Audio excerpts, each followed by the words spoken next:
welcome to your reading for the second half of February 2024. We're looking at the energies that are around in this time period. Take what you will, leave what you won't, remembering that it won't resonate with everybody. There can be a message within there. Just gives a little bit of a heads up.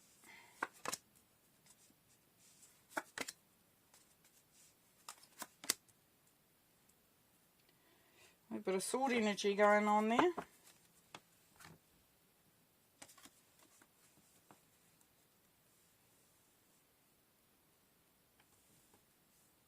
Is this a time of learning?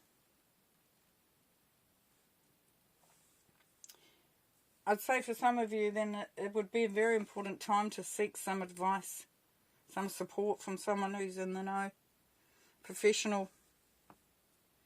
Just looking at the cards, 2 of Swords, 3 of Swords, 7 of Swords, 4 of Swords, 9 of Swords. There's some prickly energy around for Leo at this moment, for some of you.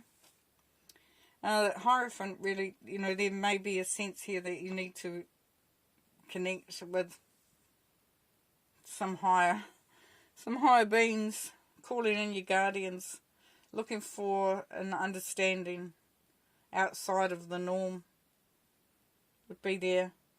The Hierophant can indicate marriage, but I'm not really seeing it with the rest of the cards. But there could be. And for some, it's either marriage or a deep commitment, but it's really, there's a lot of analysis needing to go on here. Could be that for some of you, you need to heal. There's a bit of healing that needs to be done, a little bit of changing the mindset into a more positive mind, feeling. As we've got up here, we've got the 9 of Swords, so there we are, we've got anxiety, stress, not being able to sleep. But as we know that it is very much just because you're not allowing yourself to let stuff go potentially, or over-analysing, it's going around and around, which is quite easy to do when we've got a lot on, a lot going through. But, yeah, really looking at how that can be changed up would be really fab at this time. But just be aware that it may be there. So when it's happening, oh my gosh, I keep forgetting to move those cards. When it is happening, and it is a real, it's don't be hard on yourself. Allow yourself, a little bit of slack there. With the King of Cups, though, we could be looking at marriage. We could be looking at somebody or a real sense of being and receiving. The King of Cups is very settled and very anchored in who he is. He's happy who he is. He's emotionally balanced. He's full of love, though. He's very, very happy and content in that. So we are seeing potential there for the option to move into a more committed place. With the 3 of Wands, of course, this is about the future. Where do you want to go? What's ahead? You can see he's looking out to the ship there. Will you be on that ship? Will you be sailing away, or will you be still stuck on the ground, on the shore? Done the hard work. You have got yourself into a position where you can choose your path. And you have been successful. You have been successful, even if for those that it doesn't feel like it. You definitely have been successful. But now it's time to think about the next chapter. Where do you go from there? With the 2 of Swords, there may be something that's happening for you at this time, Leo, that is holding you back, restricting you. You're keeping yourself safe. You're not making decisions potentially. So there could be a little bit of, having to make decisions, or putting a lot of thought into what is going to be happening. At the moment, the mask is on, the swords are crossing the body, and the moon is there, so there's that illumination. Are you waiting for something to come up that's going to show you more of the picture? And then we've got this blimmin' 7 of Swords, so there is something going on for some of you in the background that isn't okay. That won't be beneficial to you or supportive to you. Because Seven of Swords talks about, you know, maliciousness, gossip, somebody trying to take something from you, or trying to stand in your way and block your progress. So just be aware of that energy being there, and that may be potentially why you may not, that you are finding it hard to make a decision, and it's in anxiety there. Then we have the Seven of Cups. There's options. And, you know, of course, you've got the Nine of Swords. You've got the worry, the overanalyzing, and then the needing to make a decision. But you've got so many options for some of you. You've got so many options. But we will clarify, so we'll see what comes up on that. It'll be very interesting to see what comes up on making a choice, making a decision. Because there's been some heartbreak, some grief, some disappointment for some. And, you know, that can quite often stop us from really, really fully going head first or 100% into something. Makes it harder to make decisions. And then we have the Four of Swords. So, meditation, listening to your dreams, just listening to your intuition, taking the time out. Don't feel pushed or forced into doing or making a decision before you're ready, is what Spirit is recommending at this time, because you may feel that. Okay, let's look at the Nine of Swords. What's the Nine of Swords telling us? We've got the Nine of Wands. Yeah, you've been through a bit of stuff there, Leo. You've been through a hard time. Seriously, but you know what? You're standing. Look how that wand is glowing. Look how she is standing there in the moment and the power of it. You are resilient. You are strong. Believing in yourself.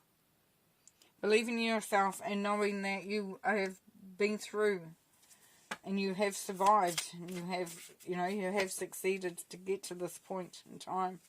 The King of Cups. We have the Emperor. Yeah, so very strong, very masculine energy coming through here. But this really can be, for some, you are launching or going into a situation where there is the joining, in that marriage and building an empire and really just becoming strong in your past, strong in your way. If it's not marriage, if it's not relationship based, then it's about you really coming into your own, really believing in yourself, really feeling centered, anchored, and ready to build that empire. Three of Wands. The Hierophant. We've got the Hierophant again. So yes, where do you go from here? You've been called to have a better life, to make more of it, to feel a connection, but also learning about you and about your journey. And learning about the things that you need to know in order for you to be more centered. Now, for some, it's making a decision about the marriage, about getting married, about getting committed, about making that step. We have the Two of Swords. Justice. Yep. So, justice will be done.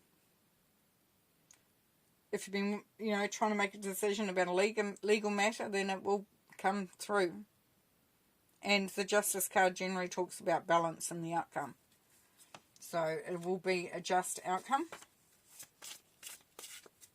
Potentially a just outcome. Some may not like the outcome, but it will be just. The Hierophant. Lovers here. Marriage. Marriage! Carefully, marriage.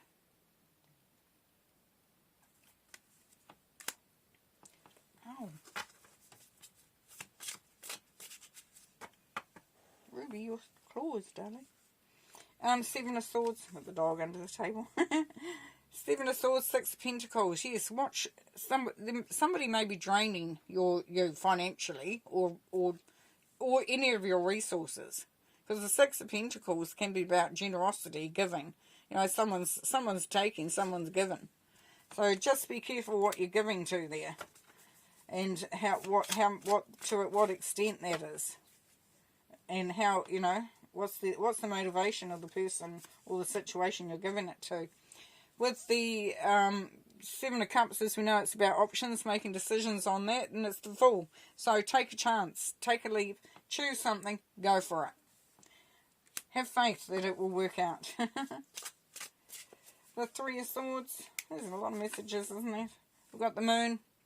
Yeah, so this is taking the time to really to do that healing work, to really immerse yourself in those emotions, but looking for answers, looking for inspiration, bringing the balance back in. So, really, finding the clarity, but take the dive, take the moment to really allow that healing, beautiful healing energy to come through, knowing that this is cyclic. So the Moon, so this too will pass. This too will pass, but you will grow. You will grow wiser out of that situation. And the Four of Swords, the Ten of Wands. Yeah, as you give yourself more to you, as part of that, you're releasing some burdens. So this is about nurturing you. This is about resetting, taking time out for yourself. So part of that will be letting go of some burdens, letting go of some responsibilities, taking the slack off, giving yourself a break. Cutting yourself some slack there, Leo. We have the Canary Spirit. Sing your own song. Yeah. It's the 1 and 2, which is the 3, the Goddess energy. This is about you. And as I said, looking after you. So you really, there is a time here, there's an opportunity here for you to make some big decisions. But the biggest decision of all there, Leo, will be for some of you is that you're going to honour you. And honour what you need. And look to see how, where the draining, where the energy drains are, who's getting in the way, just being really focused, being very clear, being very open as well about creating a beautiful environment, a nurturing environment, but an environment that honours you though, an environment, your life, your environment, your journey. It's all encompassing, it's full of love, but it's also full of honouring yourself. You're singing your own song. Beautiful. Okay, thanks very much, Leo. Bye.